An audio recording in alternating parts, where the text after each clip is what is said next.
Good evening, everyone, from the capital of Indiana, Indianapolis, Naptown Nation. I'm John Guy. With me is Eli Racevich in Speedway, there we Indianapolis. Go. Speedway. This is new technology for us. We are no longer on Blog Talk Radio, so we are hopefully going to do okay. But we're going to still need from the children of the corn some phone calls. And our number is 646-558-8656. Give us a call on that number. We do have a producer. Believe it or not, we are not doing this in a telephone booth by ourselves, which is somewhat fortunate because neither Eli nor I know what the hell we're doing. But you are on Naptown Nation. Hopefully we'll get our mascot from New Jersey. Carl the Mime is with us. Ashley is not. You want to talk about that, Eli? Well, I'm a little disappointed. I mean, any girl with a Texas drawl and a Playboy cover in her background would certainly help our ratings, John. It would. It would. And so I don't know. I mean, Ashley can't possibly be that busy in Laguna Beach, California. And, you know, this is a reason why she may not be with us tonight. How'd the Cowboys do this weekend, Eli? Well, you know, that's the only solace I have in my Packers getting destroyed is knowing that the Cowboys went down in flames also. They went down in flames? Oh, no. How about the Redskins? She hates the Redskins. Oh, they won and the Cowboys lost. Yeah. Huh. Yeah. you can tell it's not a Western. Yeah, so maybe I don't know. She may be passed out from drinking. You know, I didn't think about her misery away. Yeah, it's after 5 p.m. out there, so she may be drinking. She could be. So we are hoping that we are not, in fact, going to have to do mindless banter for 60 minutes. But so call us. For the love of God, if you are on Facebook or wherever, 646-558-8656, and talk with us. Break up the monotonous boredom that we are feeling, right, Eli? Oh, I'm never bored, John. That's a good thing about being a simpleton. Your home state is showing, Eli. I know. That's. Oh my God. Hey, speaking of home state and football, yes, sir. If I win the U.S. government in some kind of lottery, I'm pulling West Virginia out of the Big 12. Oh yeah. Fiasco. What a fiasco for the state, the program. That is one of the worst decisions I think an athletic director in college has ever made in his life. Yeah. And they have just had a horrifying season. Oh. I knew they were going to be good, but I had no idea how bad they were going to be. That's correct.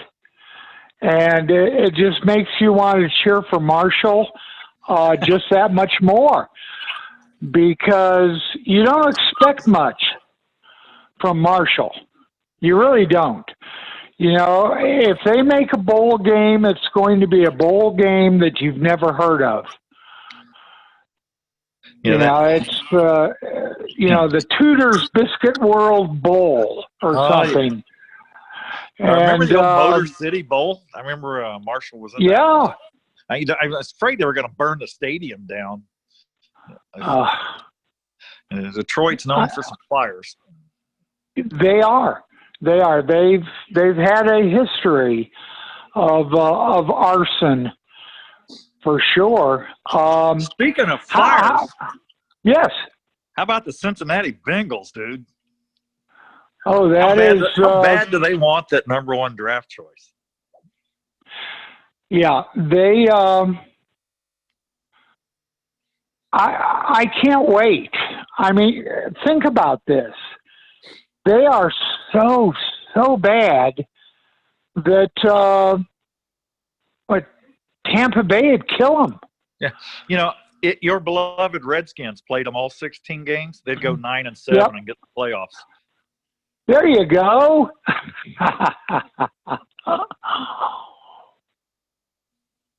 So, how are sports in Indianapolis? How are those Pacers doing? Yeah, they're unfortunately, I think, going to be stuck in mediocrity especially till I got a brain fart here. Victor Oladipo gets back. Yeah. I think they can be competitive, third or fourth seed if he comes back at all. But I can't see him being any better than that. And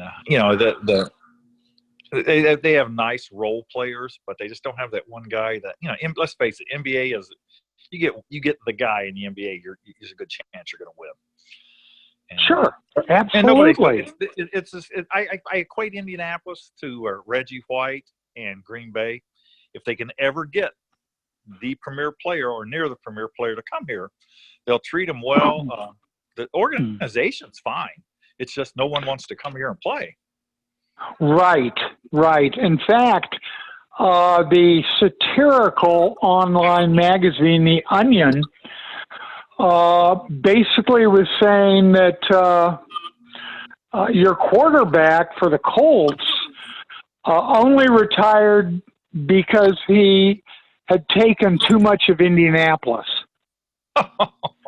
He said, the article said that, every day having to drag your ass into Indianapolis and just see the surroundings and all that, it just was too much for him. Concussion protocol be damned. He was just going to retire so that he could just get out of Indianapolis. And, I can sort of understand that. Like I say, every 18-year-old. Go ahead. I think it's worse in basketball, though. I really do, because even Packers have sucked for the last couple of years, but they were good for a really long time, and there's still players that don't want to play there, even when Rodgers was at his peak, Favre was at his peak. Yep. It's just they want something to do. And if I were wealthy and a professional athlete, I would certainly go to Chicago before I would come here. Oh, yeah, absolutely. It's not a knock on the city. It's just reality. It is. When I first moved out to Arizona about 27 years ago, from Indianapolis, I might add, I moved out here, and the Milwaukee Brewers spring training facility was in Sun City, Arizona. And that lasted about 3 years. And the players just could not take it anymore. And they had to move it because, let's face it, that's a retirement community. Yeah. And everyone's watching Lawrence Welk at 7:00. Everyone. There is no nightlife in Sun City, Arizona, for Christ's sake. And so the Brewers, they had nowhere to go. And this is back in the days of, Gorman Thomas and, the Brew Crew And they said, no way are we going to keep playing in Sun City every spring. Because outside of a Denny's, there is nothing else open. Yeah. We've just got that Indian no place moniker. If the Bengals didn't suck so bad, they would do better in free agency than Indianapolis. And Cincinnati's 2/3 the size of Indianapolis. Yeah, absolutely. I can remember growing up going down to Crosley because, Cincinnati was basically Indy's team. Oh, yeah. We were Red supporters. You betcha. For the longest time. And,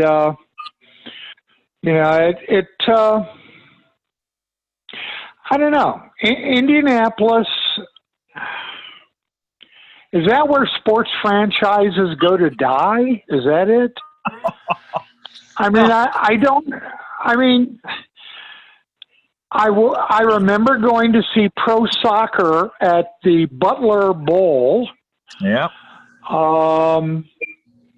Of course, there was the Firebirds in arena football. We had the old World Hockey League team. Got to see Wayne Gretzky. You had Wayne Gretzky taking classes at Broad Ripple High School when he was playing in Indy because he had not graduated from high school. I think he was 16 when he came here. Yeah, and so he was taking classes at Broad Ripple High and playing, and needless to say, no one in Indianapolis got excited about him. I think Indianapolis had a better, they liked Ron Handy of the ice a hell of a lot better than Wayne Gretzky, which was just crazy. We loved the ice there for a few seasons when, who was it, Chen Horn or whoever owned it, they were able to get good crowds, good players for minor leaguers. Indianapolis has always been a minor league city. It's true. And, I don't know what time Shapiro's closes, but once it's done, where the hell are you going to go? And another problem is our infrastructure here has just been allowed to totally collapse.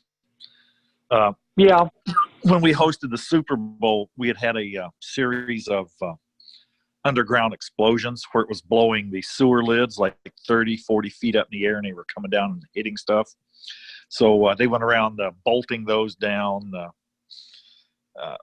Sewers are collapsing here. We've dumped all our money, unfortunately, into sports facilities, and we just let the city go. Well, you can't really have the city looking like crap and expect to attract somebody here. The Pacers are on their third arena, right? Let's see. Started out at the Coliseum, then Market Square. Yep. Yeah, and that's an older. This arena's got a little bit of age on it, but still really nice. Yeah. I've never been in the newest. Yeah. I went to Market Square, and I was a steadfast fan of the Pacers when they played at the Coliseum. But that was the ABA. Uh-huh. I wouldn't cross the street with a free ticket to see an NBA game. Wouldn't do it. I'm not quite that bad. We got a bunch of Slavs on the team now, so I watch those guys. Well, but it's funny last name. The old Pacers, the old Pacers of the ABA. When you had guys bringing guns into the locker room. I don't know a thing about that, John. Oh, I bet you do. Reggie Harding threatened to kill the general manager, and his roommate, Jimmy Rail. You know, one thing I really miss about old school pro sports like that, 60s, 70s, is, and you saw the same thing when you were around me and some other of our semi-pro football guys. This guy sitting around the locker room, drinking a beer, smoking a cigarette. I mean, those ABA guys did that stuff. How Oh, could yeah. you not love that? How could you not love That's those right. guys? They would come and they'd walk into the arena wearing a fur coat. A fur coat, a giant cowboy hat, and having a gun. Mel And Daniels. that's how they went to work. Yeah, and there was something about that era. And I certainly don't begrudge the guys making the money. If I could make that money, dude, I'd do it in a heartbeat. But they were more like blue-collar professional athletes back then. A lot of them had second jobs. I mean, Bart Starr had to sell cars. Good God. And there was just something to be said for that era. You get up and you go to work. There and was. Then you go out and, the life. you know, you look at LeBron James. He flops. He flops in order to get fouls called, okay? Anybody in the NBA today that would flop in order to get a foul called, George McGinnis would pick his ass up and permanently flop him. Yeah.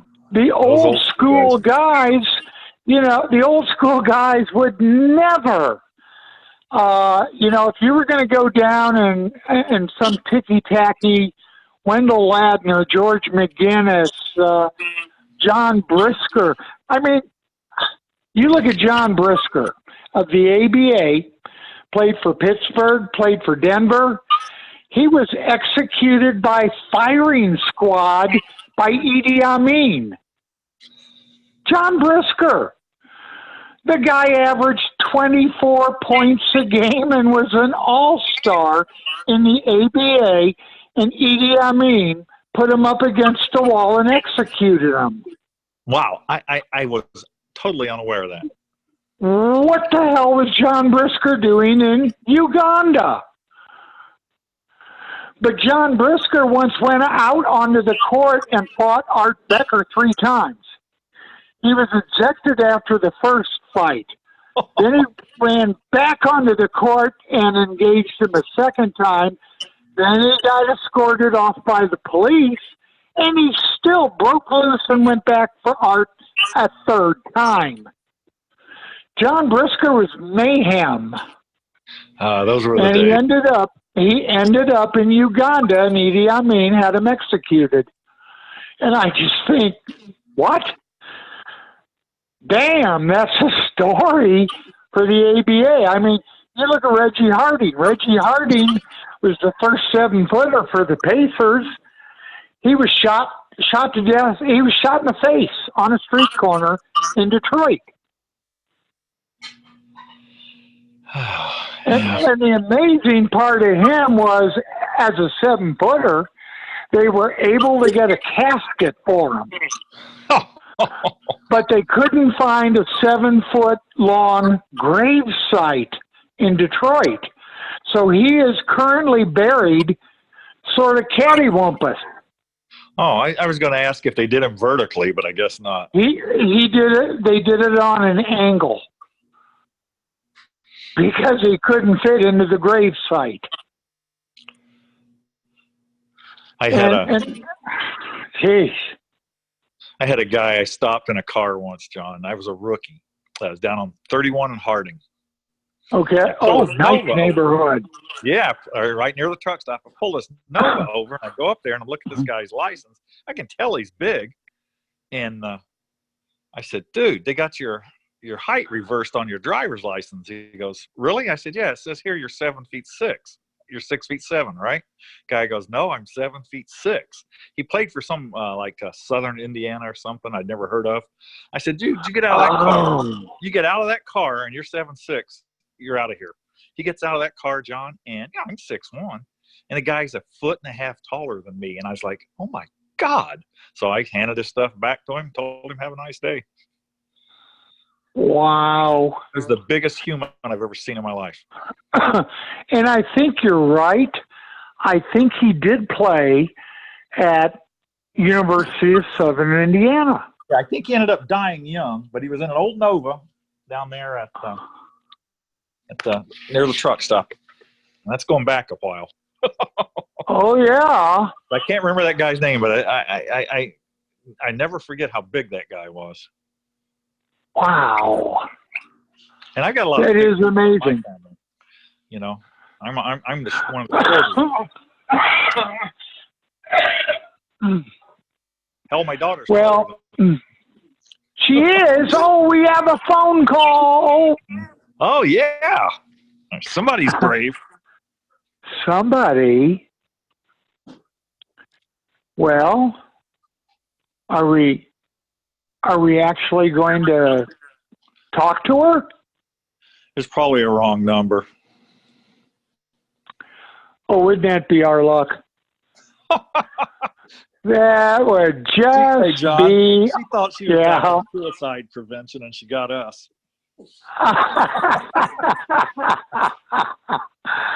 Oh, mercy. Oh, man. What, well, you know, you've had I'm sure, a whole bunch of interesting arrests in your police career. Yeah. What would you say? How about anyone famous? Let me think. I've not locked up anyone famous, I have to say. Okay. When I retire, I will tell the story about a sports owner and I's incident. I won't go into it while I'm still employed, but it's a story for the ages. And in 3 years, 4 months, and 3 days, because I'll be retired, I will gladly spread this story everywhere. Everywhere possible. Okay. Really? Oh, yeah. Now, okay, one question is swirling in my mind. This sports owner, and we will not name him, was he fully dressed when arrested? He was not arrested, and that's the crux of my issue with the whole thing. I see. But was he fully dressed? Yes, he was. Maybe I'll narrow it down without saying anything. It's back when he was fat. Okay. Down for you. Well, I've working in central booking here in Phoenix.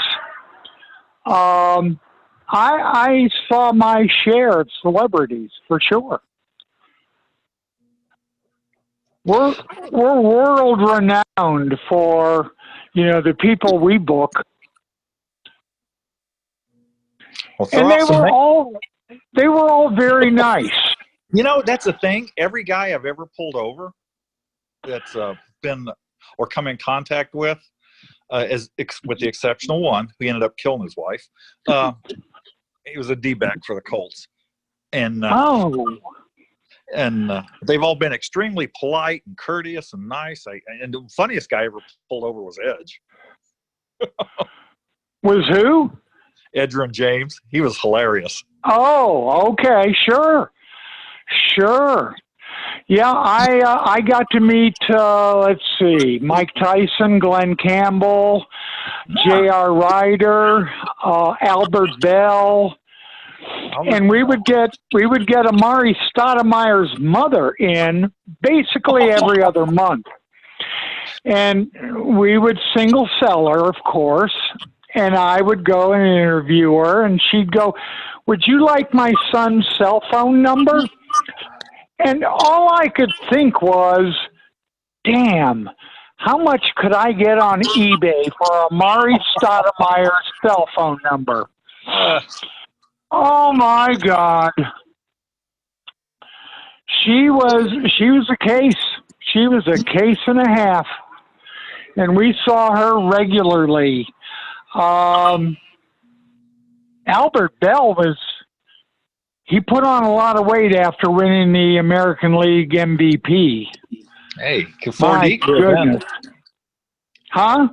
So you can afford to eat good when you're the MVP.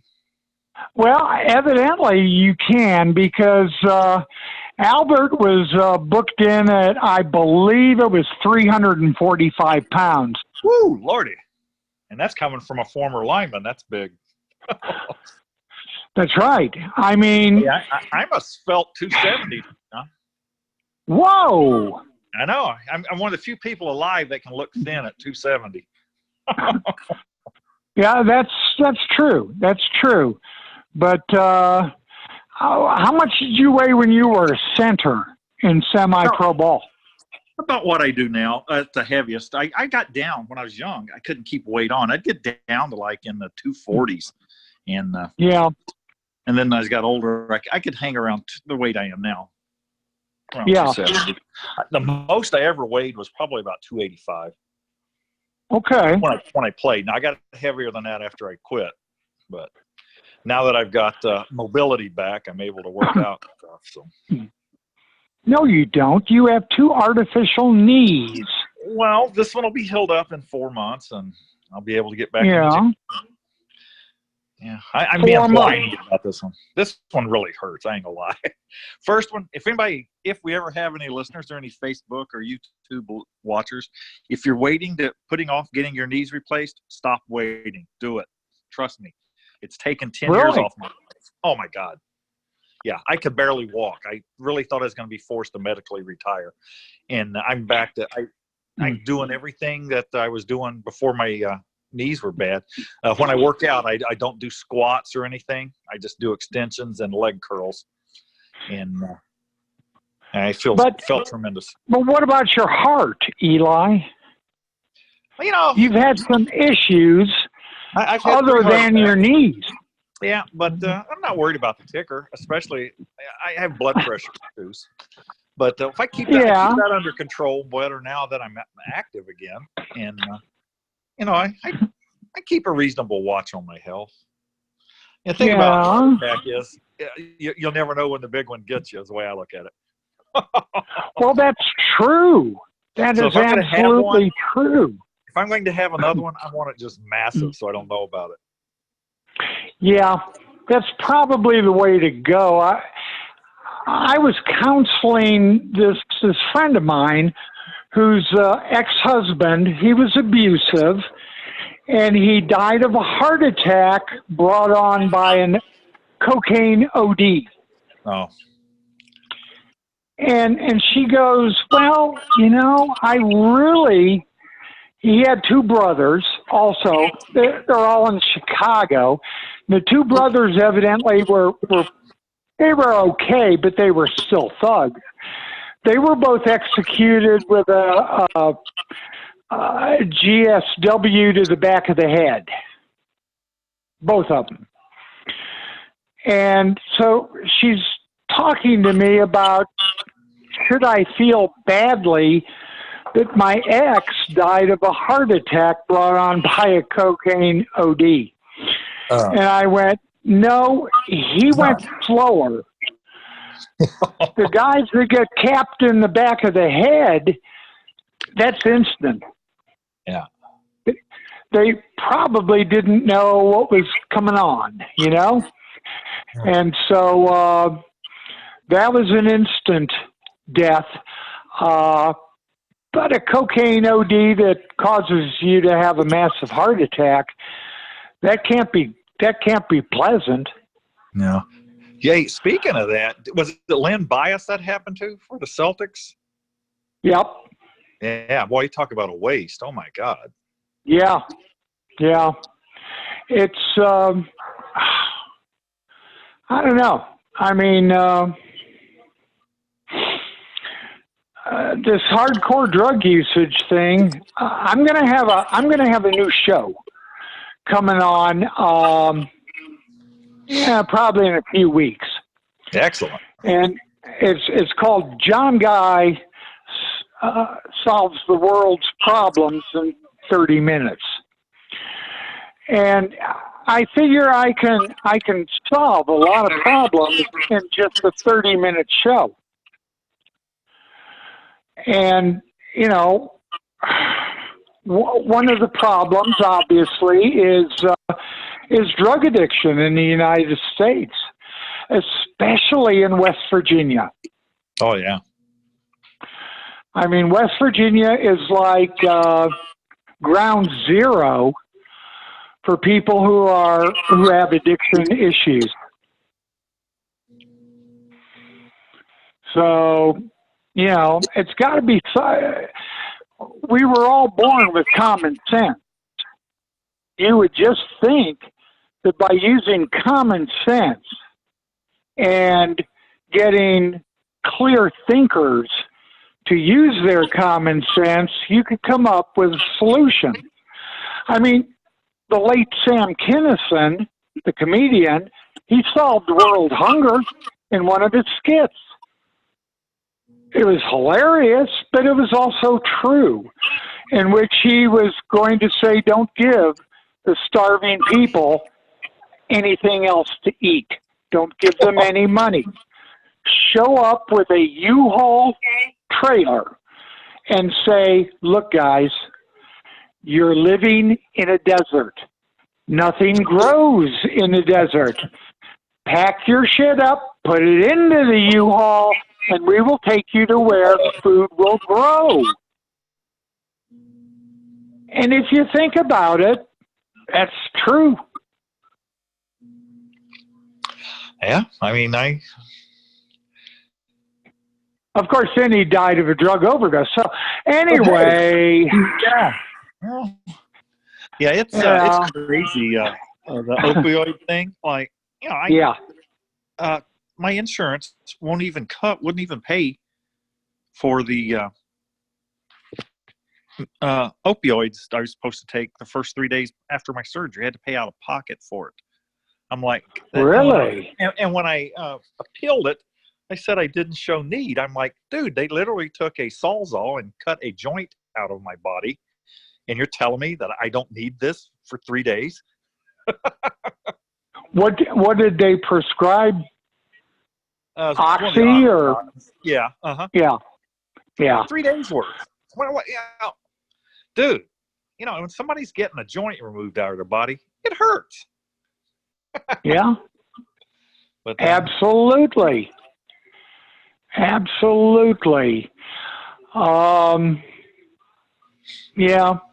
It's like I told you earlier, Eli, you need to be moving to Arizona when you retire. I can't take desert, John. I got to have green. Well, then go up north. Up around Flagstaff. No. I got to go out west where cowboys are. Oh, jeez. Well, then what you need to do come January 1st is at least move over to Illinois. Oh, you know, speaking of cowboys and workout, I tell you one place I'll move where there's no cowboys. The NFL playoffs.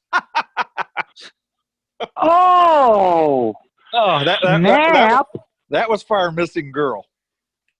That's for Ashley. Bless her heart. That's right.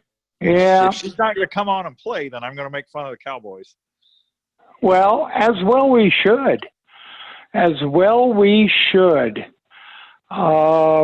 was looking forward to seeing Saturday night Danny White, and he did not come and participate. Very noteworthy ASU grad. Absolutely. He has the best passer rating ever for a punter. Yeah. Oh no. I guess if I'm counting Sammy Ball in there, I guess maybe Sammy was a little better punter, but probably. Yeah, that's probably true. You know, Danny White, as much as we tease about him, he was a good fit for what they were doing. Yeah, he was. And you know, he's not going to play at today's modern NFL. You know, he just but for his era, he got the job done. Yeah, he wasn't a Roger Staubach, but then again, no Cowboy was ever a Sonny Jurgensen. Yeah, my favorite thing about Sonny is, like Vince Lombardi had Bart Starr, maybe the best game manager ever in the history of NFL. And when Yep. Vince went to Washington for his 1 year, and Sonny was an old man by then. He said, Oh, yeah. I'll never forget Vince saying, if he had had Sonny in Green Bay, they would have never lost a game. And Lombardi wasn't one to throw out meaningless praise. I mean, he probably believed hell it no. when he said it. Yeah. Yeah. You're talking about a guy, an all-pro center comes in and goes, I want to raise. Vince calls him in 2 hours later and goes, you're traded. Yeah. Very true. Very true. And then, you can say what you want about Billy Kilmer, but he won games. Got the job done. He won games. His passes looked like wounded ducks. Yep. I mean, his passes looked like crap, but he would win. Absolutely. And winner. Yeah. And Billy was a winner, and fortunately, they were able to put him with some outstanding ball players, and they made him look good. He was also one of the old single bar face mask guy. I always loved soft spot for those guys. Oh yeah. I can always remember the Chicago Bulls center, Tom Borwinkle. He was one of my favorites. Oh, yeah. And Tom didn't score much. He didn't even really rebound all that much. What he was known for was his passing. And, Chet Walker, Bob Boozer, Jerry Sloan, they all said nobody could top Tom Borwinkle in passing so that they could score. Boy, and do they even pass the ball in the NBA now? I don't know. Honest to God, I do not know. I have very little interest in watching the NBA. I have very little interest in watching the NFL, for that matter. I like minor league sports. I would go see an Indianapolis Indians game way before I'd go see the Arizona Diamondbacks. Well, I really like minor league sports also. That's why I've been a Reds fan my whole life. Oh, yeah. Oh. God. I love the Reds, but geez Louise. At least this last year we were in most games. Yeah, that's true. That is true. Hey, he's talking about passing in the NBA. What about the year Wilt Chamberlain has said for the season, I'm going to lead the league in assists, and everyone laughed. Do you know what Wilt did? How many assists he have? Do we know?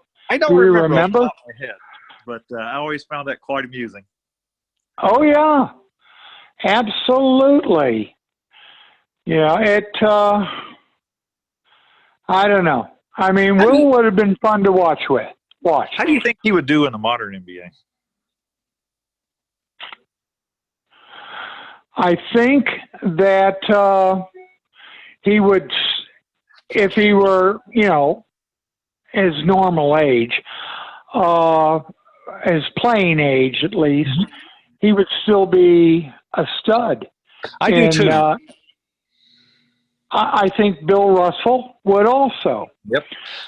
I think that the key players from 20, 30 years ago would still be stars. John Havlicek. Absolutely.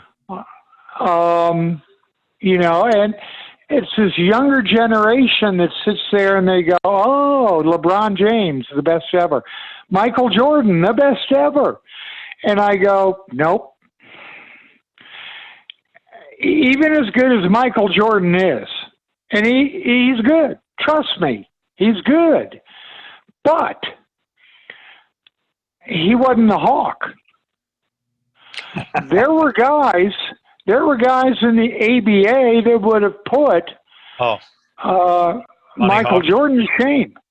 Connie Hawkins, the Hawk, the Iceman, George Gervin. I mean, this is a guy that back in the day, you took no prisoner. Yeah. Gervin was still lighting it up when he got to the NBA, and he was old then. Yes, he was. And this is a guy that played minor league ball. He played in Grand Rapids, Michigan, before he got signed by the Virginia Squires for, wait for it, $30,000. Wow. The Iceman. Hey, I got to see Dr. J. Huh? Oh, you go ahead and finish. You saying no. Yeah, he got kicked out of Eastern Michigan. George Gervin did. That's why he played minor league basketball in Grand Rapids, and he was scouted by Johnny Kerr, who was at that time a scout for the Virginia Squires, and Johnny signed him for $30,000. Wow. Talking about the Virginia Squires, growing up in southern West Virginia, I got to see a couple of Squires games. And I saw this, they had this rookie, and I didn't know much about basketball then. That's football country, coal country is. And they had this guy that I couldn't believe. I'd never heard of him before, but I remember thinking, this guy is so much better than everyone else. His name was Julius Erving. Where'd you see him at, in Roanoke? Yep. Yep. And Roanoke was big city to me. Yeah, right. Oh, yeah. The Squires had one heck of a team. They really did. And I don't think he even started, but all I remember about him was just he was the best athlete on the court. Yeah. Yeah. And it's one of those things when you're looking at a Dr. J or any kid with talent, you just know. I can remember standing next to Perry Moss, who was legendary. He played for the Packers. He was coach of Marshall. He coached in arena football, many championships with Orlando. And I'm standing next to Perry, and he's explaining to me how you can just tell. You can just look at a kid and tell. He says, you can't explain it, you can't define it, but you just know he's a player. And I always, and then I had a baseball team, pro team in Arizona, and I had Chucky Carr, who had led the National League in stolen bases, and Chucky was my center fielder, and I'm sitting on the sidelines with Chucky during an intra-squad game or something. And Chucky told me the same thing. He could actually look out there and go, he's a player, he isn't. He's a player, he isn't. And just pick them out from their stature or how they ran or something like that. You can tell. That's why you were able to look at Julius Erving and go, that boy's a player. Oh, he was. You know, I mean, I think he was one of those guys that the ABA took because he hadn't graduated yet. Yeah. The ABA didn't allow it. So he was young. I don't remember. I think he was like 20. All I know is he wasn't full age. And he looked at physically. He wasn't as physically mature, but still, when he was in the game, he was just – the thing that got me was I remember once he went up for a rebound. It was in very poor position, but his elbow was up at the rim. Wow. And, people didn't jump like that back then. No. The ABA did have jumpers, though, because we got a lot of guys that the NBA ignored or that were banned. Yeah, a guy that could really jump, not the world's greatest player, but from here in Indianapolis was Darnell Hillman. That guy. Oh, absolutely. And after Artis Gilmore, he had the second biggest afro in the ABA. Yes, he did. Yes, he did. Darnell Hillman was quite the stud for the Pacers. And you put him together with George. Oh, my God. Oh, and Mel Daniels. They had a heck of a front And Mel court. Daniels. Yeah. How would Mel do, you wonder, in this day and age in the NBA? Unfortunately, my second favorite NBA player of all time is Dave Cowens. Hardest nosed player I've ever met in my life, but Dave would not be able to play today. I think Mel would have a problem also, because I don't think Mel. I do too. I don't think he was legit 6'9". He's probably 6'7.5".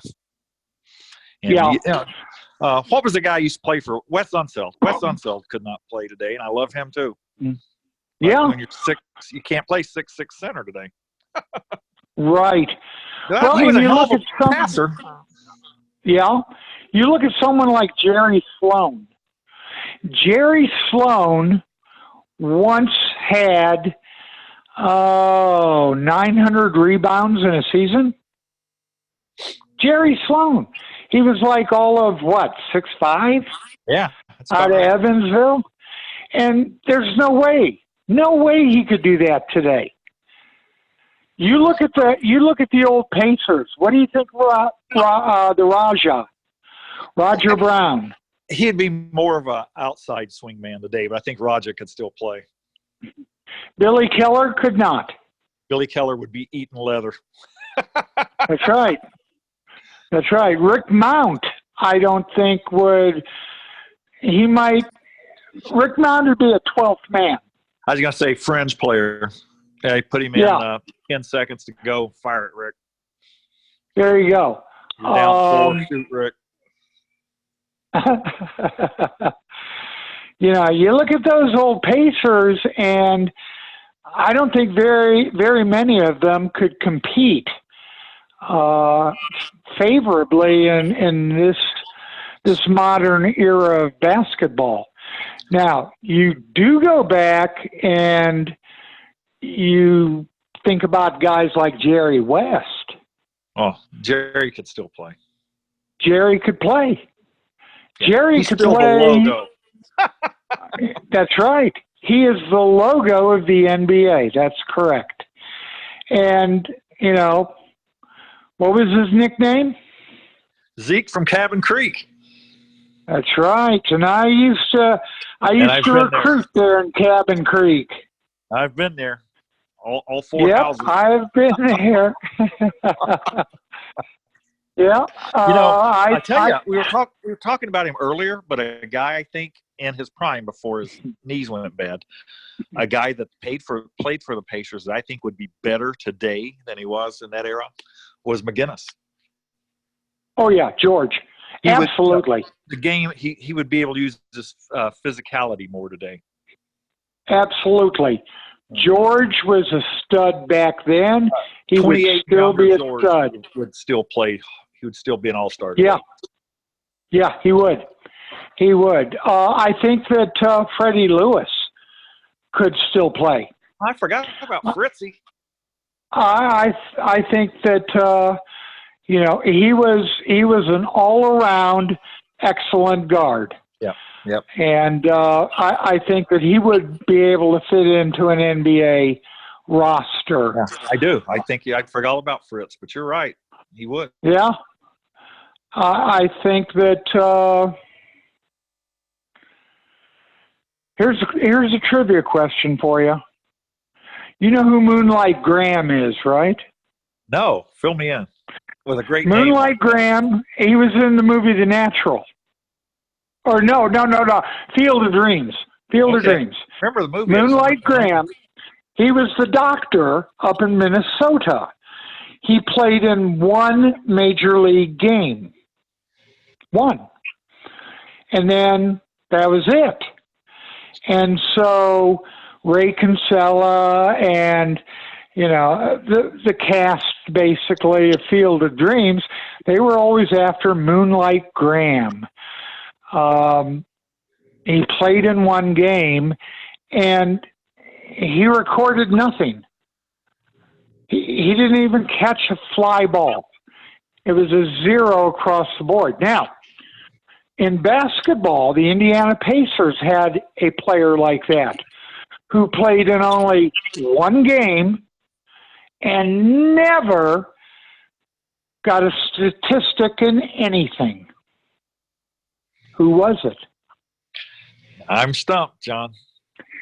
Gerald McKee. Gerald McKee. Gerald McKee. One game, 0s across the board.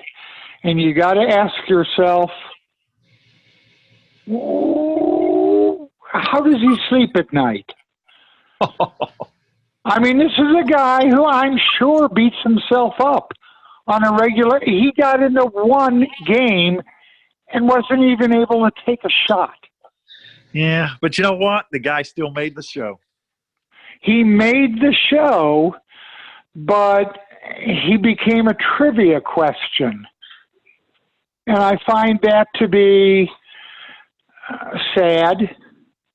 I saw Gerald McKee actually play minor league ball in Indiana.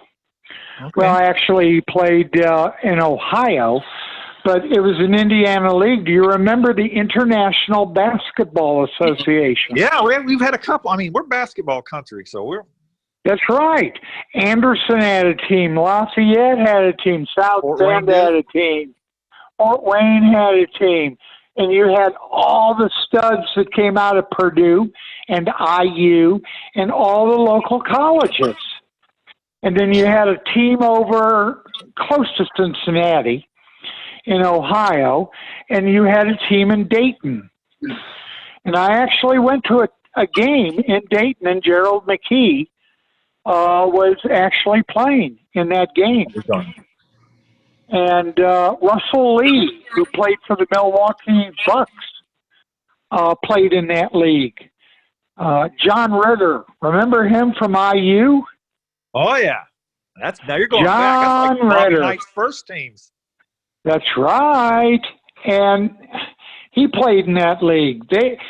Every famous Hoosier that couldn't make the NBA played in that league. Yeah. I bet a lot of those IU guys got in, those early Knight era guys got in just because they had played defense and play hard. That's right. Yeah, absolutely. I'm trying to remember, there was a Rauterbush who played for Purdue. Yeah. There was Bob Ford who played at Purdue. Yeah. They all played in this league. And it was like a one and done league, but they filled the wigwam. Do you remember the abortion that was the revised ABA a few years ago? Oh my goodness! And unfortunately, Freddie Lewis played in that league. Oh, that was horrible. It was the Wizards, the Indiana Wizards. Yeah. They averaged about 200 or 250 a game. Didn't the aforementioned Billy Keller, didn't he have something to do with the front office? Yes, he did. In fact, let's see, who all played in that? I think Roger Brown, Freddie Lewis. Oh, Neto. I think Bob Neto. Neto, and I don't think Neto could compete in the NBA. No, Neto's out. But I think, let's see, Billy Shepard played in that league. Yeah, forgot about that. It was a nightmare, an absolute nightmare.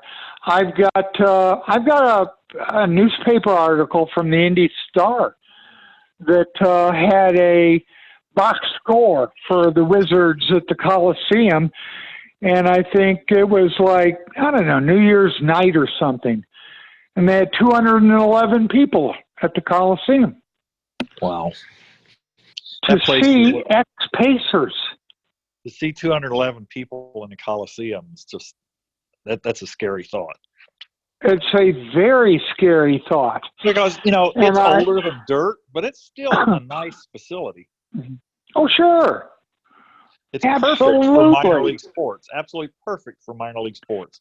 You're close enough to see the guys' faces. You can hear their expletives. Kind of stuff I like, Yeah, absolutely. And I can remember in the ABA, we were able to get standing room only tickets at the Coliseum.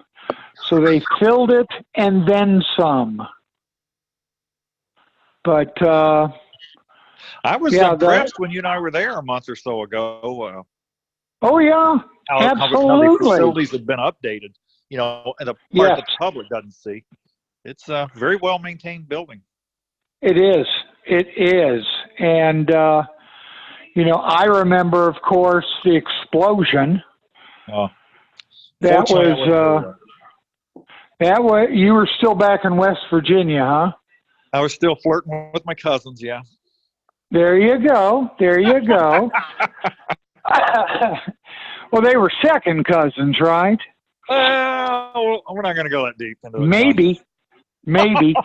But we didn't reproduce, so it's okay. Oh, there you go. I worked with, when I was working for the Maricopa County Sheriff's Office, my specialization in central booking and then following the inmates through the jail process, they put me in charge of sex offenders. And so, I would go and I'd talk, and some of them were, they were at least nice, but they were sex offenders. And I would look at them and I go, you made a mistake. You came to Arizona. I said, you should have gone to West Virginia. You would have fit in just perfectly there. Everybody sleeps with their half sister. I mean, come on. And it's true, Eli. And I'm telling you, every mama owns a shotgun. Oh, dude. I tell people all the time, there's a lot of guns in Indiana, but our crime rate outside Indianapolis is extremely low. I said, dude, where I grew up, everybody had a gun. You don't break into people's houses in rural West Virginia because you're going to die. That's right. Absolutely, positively. Did you work for Sheriff Joe? Yes, I did. I thought so. 13 years. All right. Yeah. He treat you guys good? He treated his employees great. He really did. The public, not so much. Inmates, really not so much.